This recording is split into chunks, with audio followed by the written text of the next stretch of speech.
Good evening. 3 Pan Democrats have decided to ditch the ice-breaking tour of Shanghai after radical lawmaker Leung was refused entry for carrying sensitive items related to the 1989 Tiananmen Square crackdown. The remaining 10 Pan Democrats dismissed allegations there's a split in their camp. Emily Siu reports.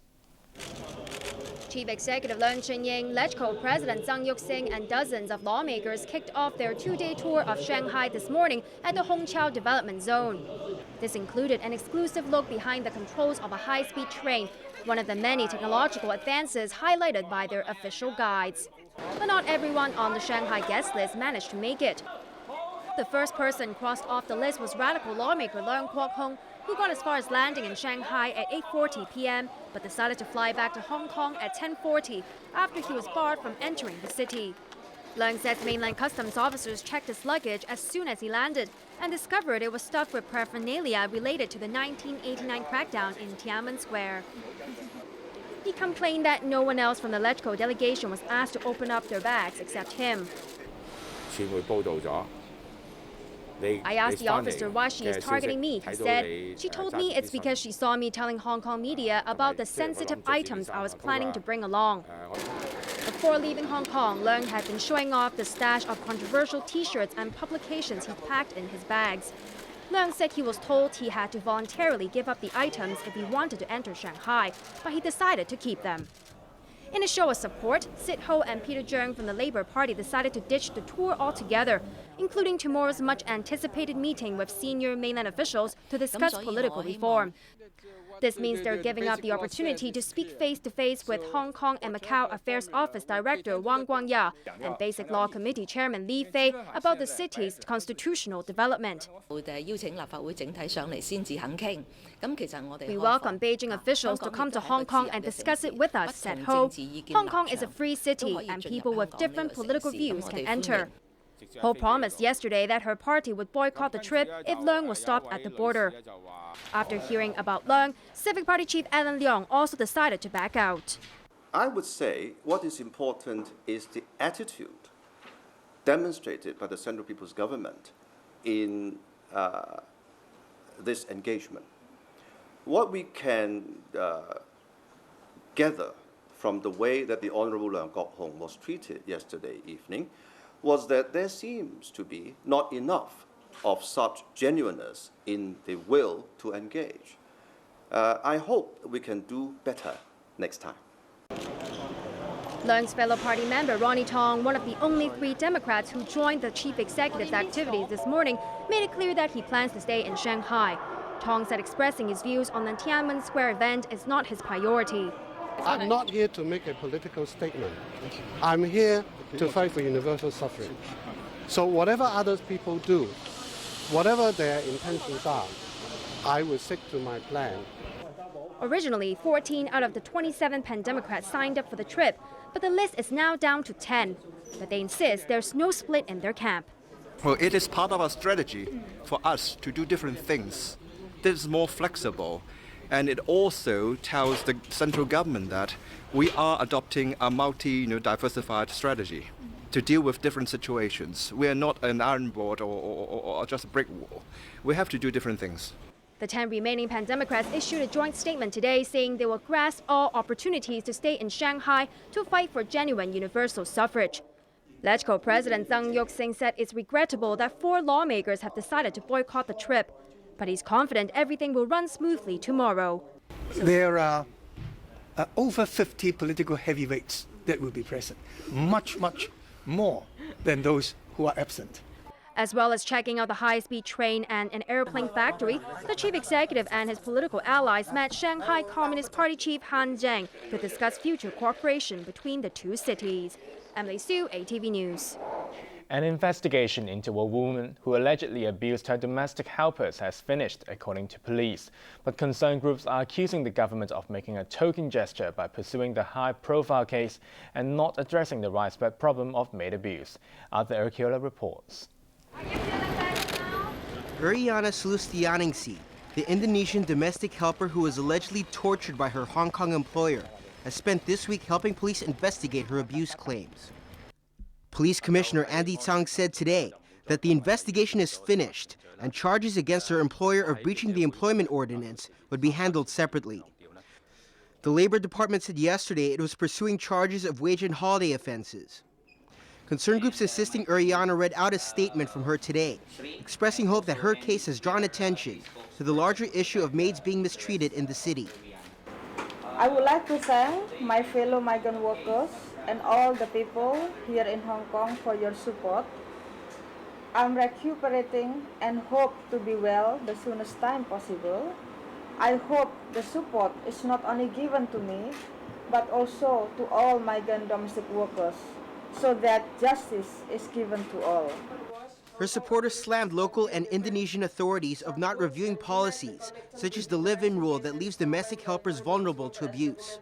It is unfortunate that after more than 3 months after the Ariana news broke out, the government of Hong Kong and sending countries of foreign domestic workers like Indonesia have not done any significant step in addressing issues that make foreign domestic workers vulnerable to ill treatment.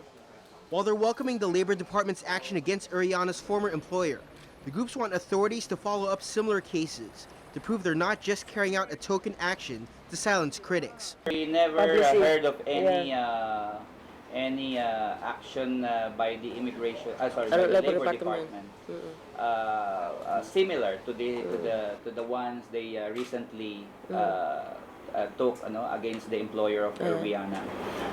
This is not the first case, of course, of underpayment or non-payment of wages, or the absence or not providing holidays or rest days to migrant domestic workers. So while we welcome the move of the Hong Kong government, in particular the Labor Department, to prosecute the employer for breaching the employment ordinance, we hope that they will go beyond that. We hope that they will do more and be more proactive, and not just wait for extreme cases to start doing something. Ariana will probably go back to Indonesia on Monday, but it's not known whether she will return for the trial of her old boss on the 29th. Arthur Urquiola, ATV News. The Treasury Secretary has warned that a planned filibuster by lawmakers of the budget next week could harm public services. Chan Kar-keung also insisted plans to connect the stock exchanges of Hong Kong and Shanghai will not pit the markets against each other. And Marie Sim reports. At the Boao Economic Forum this week, Premier Li Keqiang announced plans to allow two-way investment between the Shanghai and Hong Kong stock exchanges. The scheme would allow mainland investors to trade Hong Kong stocks through mainland brokers, with the Shanghai exchange passing orders to HKX. Hong Kong investors could also trade mainland shares through the same arrangement. Treasury and Financial Services Minister Chan Kar-keung today dismissed fears that connecting the two stock markets would affect Hong Kong's competitiveness. Chan said the stock market watchdogs of both sides will look into the fine details of monitoring and governing the new cross-trading link-up to ensure the security and risk control of the financial markets.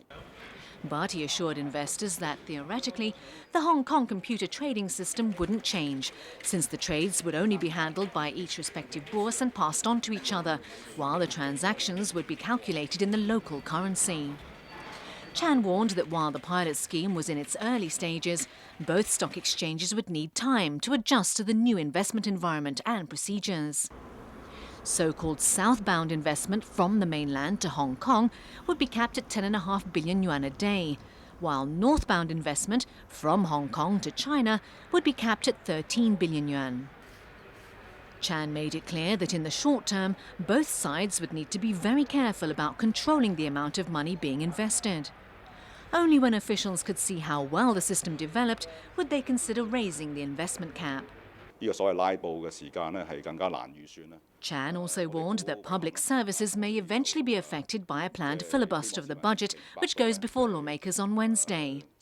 He said just like last year's filibuster on the budget, government departments should prepare for possible financial problems later this year. The Treasury chief called it regrettable that some lawmakers had put forward nearly 2,000 amendments to the bill to try to force the government to introduce a universal pension scheme. The number of amendments tabled this year broke last year's record of 751. It took 120 hours across 13 days for lawmakers to finish the second and third readings of that budget bill. The bill was eventually passed after LegCo President Yeung invoked a procedural rule which gives him power to act in a situation not covered by existing rules to end the filibuster.